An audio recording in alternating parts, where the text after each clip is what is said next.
Bonjour à toutes et à tous, aujourd'hui je vais vous parler de Grace, l'héroïne du film Wedding Nightmare, traduction douteuse du titre original Ready or Not. C'est un film de 2019 réalisé par Matt Bettinelli-Olpin et Taylor Gillette, dans lequel une jeune femme devient, le soir de sa nuit de noces, le gibier d'une partie de chasse organisée par sa belle famille. Interprétée par Samara Weaving, Grace est une jeune femme d'origine modeste, un petit peu stressée d'intégrer la famille de son fiancé Alex, à savoir la riche dynastie des Lodomas, parce qu'elle sait qu'on peut penser qu'elle est surtout là pour l'argent. Une fois le mariage prononcé, on lui annonce qu'elle ne peut pas couper à la tradition familiale, jouer un jeu avec les membres de sa belle famille à minuit pétante, et ce pour rendre hommage à Monsieur Lebel, l'homme qui, jadis, a permis à la dynastie Lodomas de rencontrer la richesse dans le business des jeux de société. Malheureusement pour Grace, elle tire la mauvaise carte, celle du cache-cache. Dans cette version, quand on trouve la mariée, on la bute. Car la famille Lodomas soutient mordicus que si cette tradition n'est pas respectée, le fantôme de Monsieur Lebel les fera tous mourir au lever du jour. À partir de là, le film se déroule comme une partie de chasse, dans une esthétique rappelant les tableaux immondes qu'on croise dans les brocantes, pleins de corps de chasse et de lapins morts. Bref, Grace se retrouve victime de traditions très ancrées dont elle n'avait pas saisi les conséquences en voulant se marier. Et au-delà d'un individu qui tente de sauver sa peau, je pense qu'elle incarne la nécessité des nouvelles générations à remettre en question les traditions des générations précédentes. C'est ce que je vais tenter de vous démontrer dans un plan en 3 parties comme à l'école. Je vais commencer par montrer comment l'héritage écrase Grace, puis comment son personnage se construit en rébellion contre les traditions. Et enfin, je montrerai comment Grace gagne sa puissance en transcendant les traditions. Et si vous étiez à la recherche d'un nouveau jeu à boire, je pense que vous pouvez partir sur une gorgée à chaque fois que je vais dire tradition. Et évidemment, à partir de maintenant, ça va complètement spoiler, alors si vous n'avez pas vu le film... Les premières séquences du film plantent le décor très rapidement. Les cadres larges qui nous font sentir le côté imposant de la demeure, les lumières tamisées, les tons chauds comme dans les vieux tableaux, la musique classique, on sent un petit peu comme dans un musée plutôt que dans une maison. Et dans un musée, on se sent tout petit face à l'histoire de notre espèce. C'est un héritage à la fois beau et pesant, comme le manoir des Lodomas et comme l'ambiance au mariage. Grace se retrouve prisonnière de ce décor. Par exemple, lors du mariage, on ne voit que très peu le ciel et tous les cadres sont saturés d'éléments fastueux qui enferment les personnages dans une prison dorée. On a beau être en extérieur, on a subtilement l'impression de ne pas pouvoir respirer.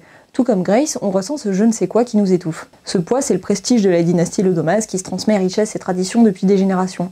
Grace, elle est à l'opposé de ce genre de vie. Elle n'a pas d'héritage ni financier ni traditionnel, puisqu'elle précise que c'était une orpheline qui a été trimballée de famille d'accueil en famille d'accueil. C'est d'ailleurs pour ça qu'elle a voulu se marier, c'était pour avoir enfin l'impression de faire définitivement partie d'une famille.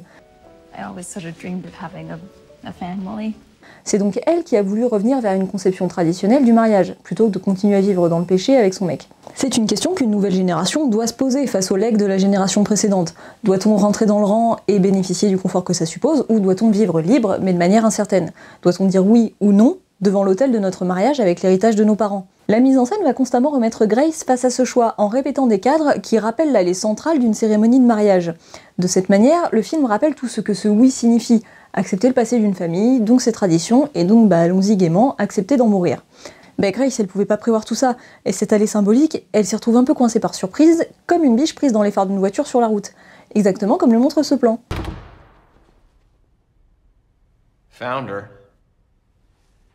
D'ailleurs, comme je le disais dans l'introduction, le film étant fait comme une partie de chasse, on a beaucoup de moments où Grace est représentée comme un animal apeuré lors d'une traque. Et on a notamment ce moment où Alex l'a attrapé et où le parallèle avec le tableau du lapin derrière eux est vraiment flagrant. Voilà, Grace, toute fraîche et rock'n'roll qu'elle est, elle se retrouve être un élément dans un tableau familial aussi prestigieux que poussiéreux, sauf qu'elle avait pas prévu que ce tableau serait une scène de chasse et qu'elle en serait le gibier. Bon, alors maintenant on va voir que Grace, elle est pas non plus du genre à se laisser emmerder et que son personnage va se construire en rébellion contre les traditions. La première fois qu'on la voit, on a l'impression qu'elle est en train de réciter ses vœux de mariage face à son fiancé. Elle parle calmement, distinctement, elle est sage et toute proprette. Puis la caméra panote et on s'aperçoit qu'en fait elle est en train de répéter face à un miroir. La rupture est très nette. Quand on passe sur la Grace du miroir, on s'aperçoit qu'en fait elle est assise, jambes croisées, et qu'elle commence à faire de l'ironie en s'allumant une clope.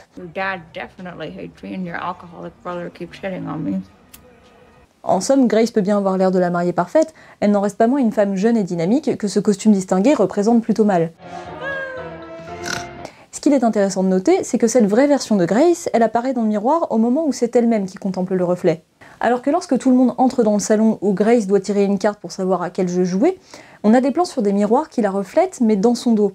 Ce sont des images qu'elle ne voit pas, contrairement aux Lodomas. Ces reflets cristallisent son image de proie pour la famille, qui a un coup d'avance sur elle parce qu'ils savent ce qui risque de se passer.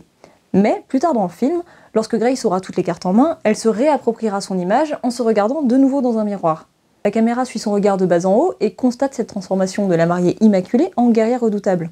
Et lorsque Grace constate cette synthèse qu'elle est devenue entre une image traditionnelle et une image de lutte contre cette tradition, elle dit « Jesus », comme on dirait « mon Dieu » ou « Seigneur » en français. Oui, c'est pour exprimer son incrédulité, mais vraiment, est-ce un hasard qu'au moment où se déroule sur elle ce combat entre tradition et modernité, elle invoque le nom d'un type à l'origine d'un paquet de traditions? Je pense que c'est une manière rhétorique pour le film de demander un regard sur les dérives des traditions à quelqu'un d'un tout petit peu concerné. Pour en arriver à ce costume de mariée warrior, Grace passe par plusieurs étapes. Elle commence par enlever ses escarpins, puis elle les troquera pour des baskets, et ensuite elle déchirera le bas de sa robe, et tous ces moments constituent des respirations entre les affrontements, et Grace s'y retrouve seule. On se reconcentre sur l'individu, en opposition à la famille, qui se construit en réaction à cette famille et à ce qu'elle représente. Personnellement, j'y vois le symbole de cette passe que traversent beaucoup de jeunes gens, où ils vont tout faire pour ne pas ressembler à leurs parents. Mais cette lutte d'une orpheline moderne contre une puissante dynastie rappelle aussi le combat des minorités contre les classes privilégiées.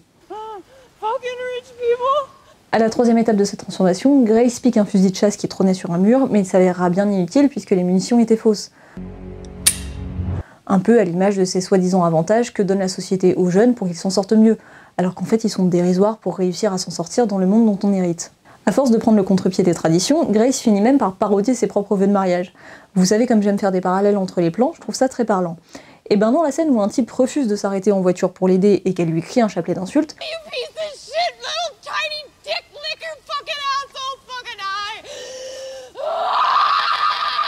on est sur un cadre inversé du premier plan, où elle répétait ses vœux de mariage, et là on est sur un look et un langage complètement salis.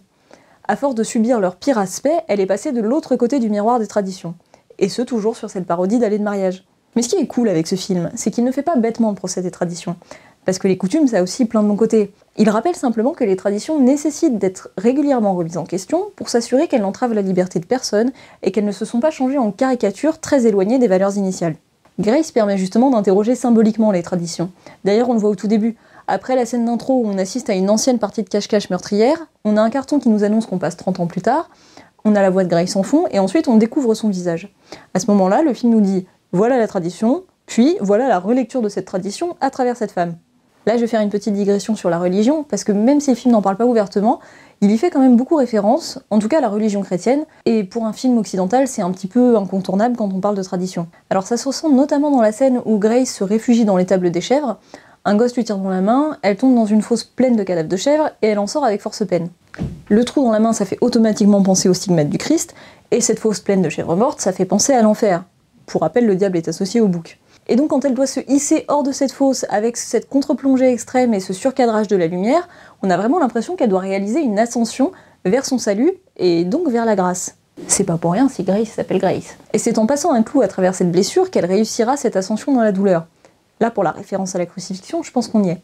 Alors je pense pas du tout que ce soit un film religieux, ni pour ni contre la religion chrétienne, mais je pense qu'il en utilise des éléments pour réinterroger les fondements de cette religion, à travers le prisme de l'individu, et notamment celui d'une femme, parce que la femme a rarement le beau rôle quand on laisse faire les traditionnalistes purs et durs. Le problème des traditions religieuses, c'est qu'à force de vouloir imposer sa propre version du bien, on finit souvent par faire le mal. Et donc en fait c'est logique qu'on s'aperçoive que les Ledomas, sous leurs airs de bon cateau, sont en fait des satanistes. Donc en définitive, les traditions, pourquoi pas, à condition de savoir les adapter. D'où que Grace, après avoir commencé en mariée de conte de fées, finit par se sauver en demandant le divorce.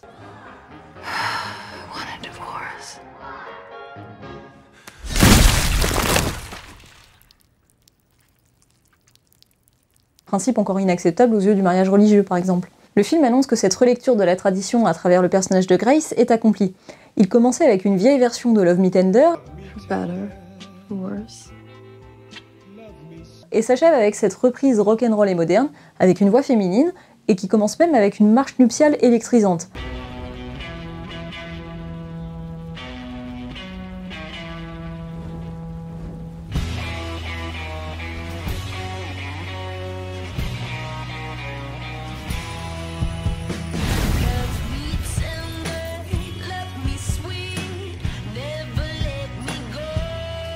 Donc l'amour fou, oui, mais pas dans le cadre d'une tradition mortifère, plutôt une version dépoussiérée à l'image de cette mariée iconoclaste. Le dernier plan est un long travelling qui commence large et qui vient se resserrer sur le visage de Grace.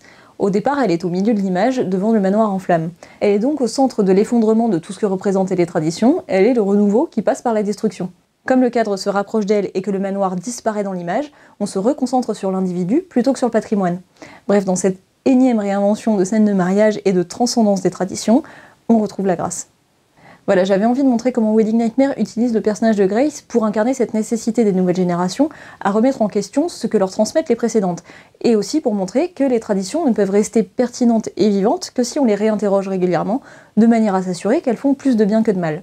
En tout cas, c'est un film que je trouve très intelligent, en plus d'avoir un équilibre parfait entre horreur et comédie, et le personnage de Grace est très bien écrit, et en plus il échappe à la plupart des clichés des héroïnes de films d'horreur.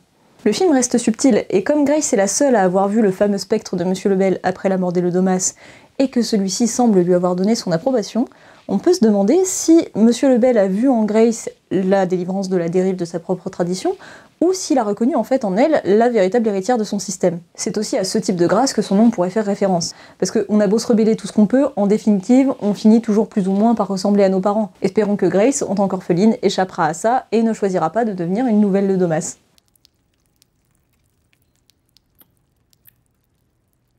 Voilà, j'en ai terminé avec Wedding Nightmare, j'espère vraiment que ça vous a plu. Si c'est le cas, n'hésitez pas à me le dire, ça me fait toujours extrêmement plaisir. Vous pouvez mettre un pouce bleu, vous pouvez laisser un commentaire, vous pouvez vous abonner si c'est pas encore fait, me suivre sur les réseaux sociaux.